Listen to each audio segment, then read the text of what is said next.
I think I got it all wrong about the Frank Lampard appointment. So guys, this is basically me having had 2-3 days to think about the Frank Lampard appointment and not my initial reactions after I've had a thought about it. So this video is just going to be a discussion, an evaluation of the positives and negatives of Frank Lampard having taken the Chelsea job and a reaction to the fact that we just lost 1-0 to Wolves yesterday.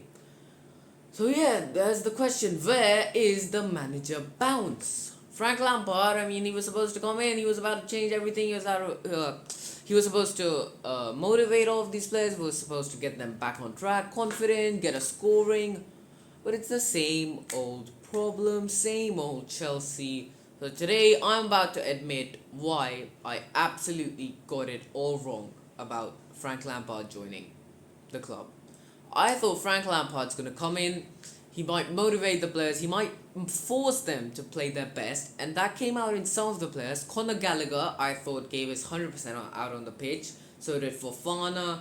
Cucurella did put in his effort, that was visible. Kepa had a good game, but the rest was very, very mediocre. Sterling looked like he was too good for any of this, which is something that is unacceptable, but you can't help but agreeing that Sterling is not used to such a mess after being at Man City for 5 years. So you can kind of understand his thing, but we're shifting off track. Back on the topic, Frank Lampard. First of all, I have some critical points to say. I have some criticism. I want to put it out. I know Frank Lampard plays a forward at the back. I know that is his system, his thing, his DNA. But when you see that this Chelsea team has enjoyed success with 3 at the back, and you're supposed to somehow bring them back on track, you do not change something that's already working.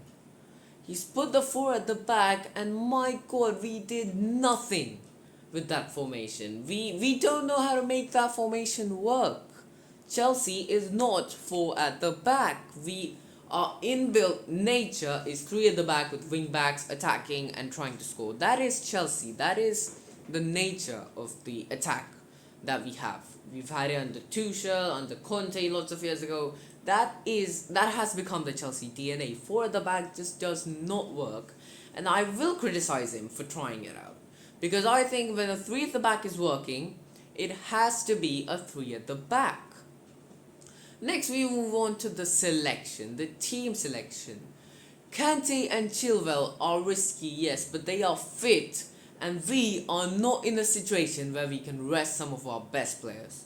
Cucurella, again, where did the goal come from? The left back spot. If Chilwell was there, that goal might have been avoided. Even though it was a great shot, I don't blame Kepa or anyone really one bit for that goal. It's just unlucky that they can score, have won the moments, even though they are the lowest scoring team in the Premier League, and we can't. We just can't, having spent 600 million 600 million on players. And yet, Aubameyang, the only striker fit at the club, starts on the bench. Lampard wanted Aubameyang when he was at Chelsea. Now he's got him. Why do you have Aubameyang on the bench? Play Felix and Havertz as the wingers and Aubameyang straight down the middle. That's gonna get goals. Those are our 2 best wingers, 2 best creative players, with our only striker at the club combined for a perfect front 3. And then you have the midfield. Conor Gallagher, Kovacic and Enzo Fernandez are 3 really capable players, but they're just misfits. They don't fit together in a 3 midfield. That's not the kind of players they are. They are not a balanced midfield together. It was absolutely pathetic the way they had play. Yesterday, Kovacic did absolutely nothing, no creativity whatsoever. Even Enzo Fernandez couldn't do anything. Gallagher, as I said, he put in his 100% effort, but he was just running like a bull. He was doing nothing else.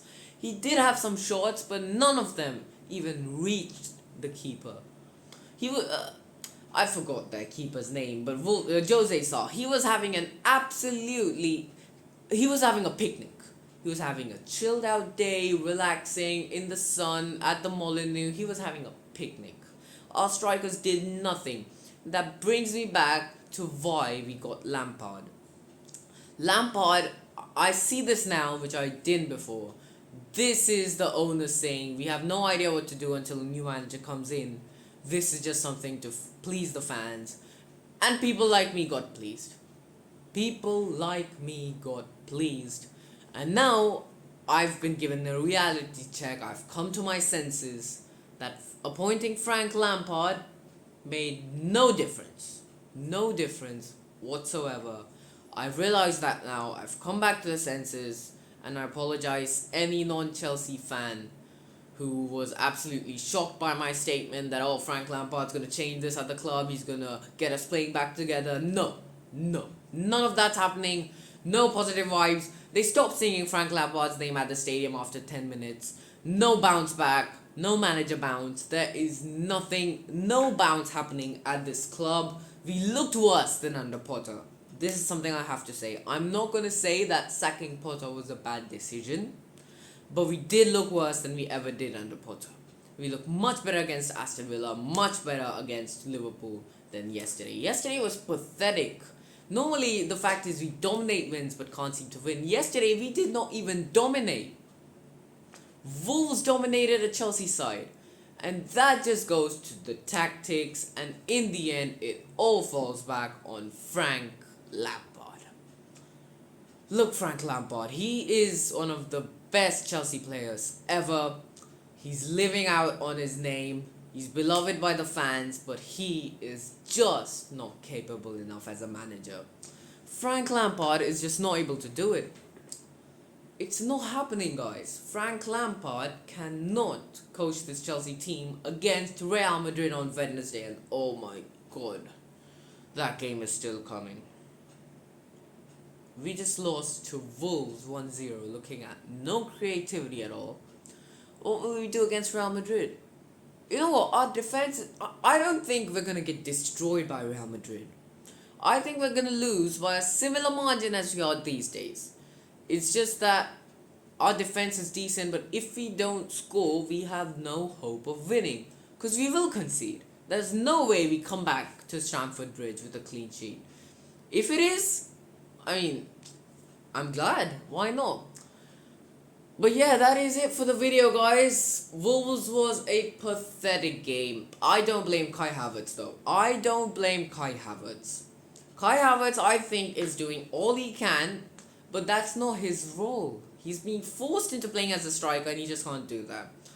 If Havertz and Felix can be played as wingers and someone up as striker, it would be perfect. But of course, Aubameyang's not in the Champions League squad. I just remembered.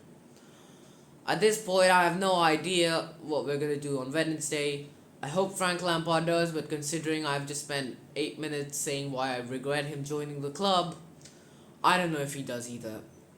So guys, this is why I say Frank Lampard's appointment might not have been as great as it seemed at first. I'll see you for the next video, which will probably be the reaction to the Real Madrid game. And yeah, let's see if it's any better then. Have a good day, guys. Goodbye.